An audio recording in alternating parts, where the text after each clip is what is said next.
Welcome back to Beyond Sunday, y'all. And today we're going to be talking about the seventh commandment. You shall not commit adultery.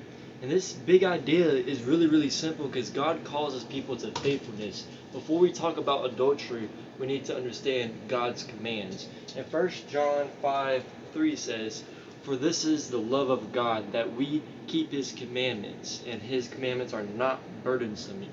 Like, y'all need to listen, because God's commandments are not meant to ruin our lives, be a buzzkill, this, that. They are good, like not killing, not placing any idols above God, not committing adultery are good. They are meant to protect us. When God says you shall not commit adultery, he's protecting marriage, the children, the families, the wives, husbands. He is protecting us from the pain and destruction that unfaithfulness can cause in the future, y'all. Adultery is unfaithfulness. Proverbs 6:32 verse 3 says, "But whoso commits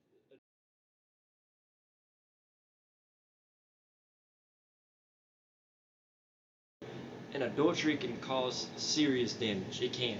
And it doesn't only affect the two people that are involved, but everybody around it. Not just the spouses, but children, families, and everyone that's involved in the situation, y'all. And sin usually affects more people than we think. Like, I can walk around, cuss, do all this, but what if someone's having a bad day and that's just another negative thought in their head? This is why God's commandments are good. Like, he is warning us, he's protecting us. And in Genesis 39, we see, the Joseph story and when he faced temptation with Potiphar's wife when she tried to sleep with him. But Joseph refused. Joseph understood that this was not only about her; it was about God. Joseph said, "How then can I do this great wickedness and sin against God?" Joseph knew that even if nobody else saw him, God saw him.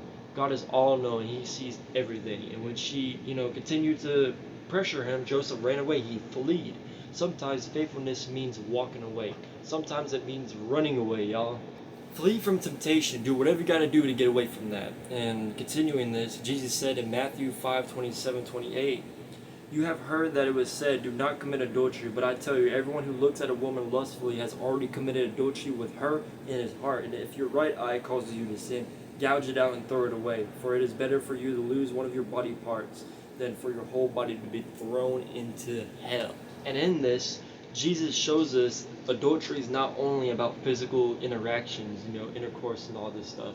It involves the heart as well. What we look at matters. What we think about matters. What we allow into our minds matters. If we're just consuming social media, all these bad things, that matters. We have to guard our eyes, guard our hearts. Don't listen to our hearts, because that same heart leads into temptation.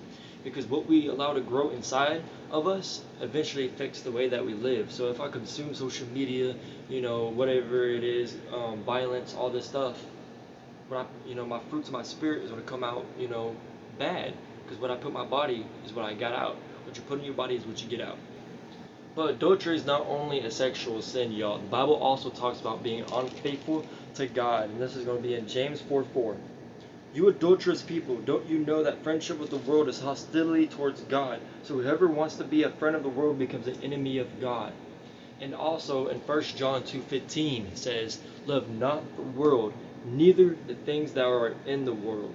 So ask yourself, what am I giving my heart to? What have I, allowed into my heart? What has my attention? What am I giving my time to? What am I giving my money to?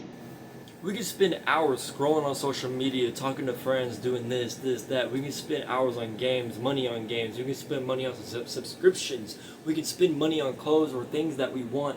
But sometimes we say we don't have time for God. Maybe the problem isn't always that we don't have time. It's probably that we are giving our time and attention to something else. So ask yourself, have I allowed something else to take God's place?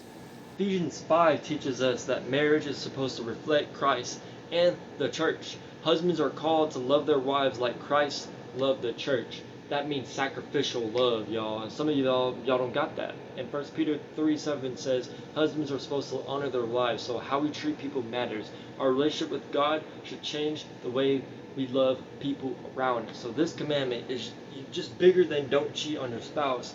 It teaches us about faithfulness. God calls us to faithful in marriage. God calls us to faithful in our relationships. God calls us to be faithful to Him. So ask yourself, am I being faithful to God? What has my heart? What has my attention? What am I giving my time, my money, my devotion to? God's commands are not, to burden us. They are good.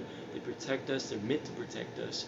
God causes people to faithfulness. And if you want to be that godly man or woman, you first gotta, look at the root of the tree. Root of the fruitful tree. What are you allowing into your eyes? Guard your eyes, guard your hearts. This is a wicked world, y'all. Satan is trying to distract us and tempt us every single day of our lives.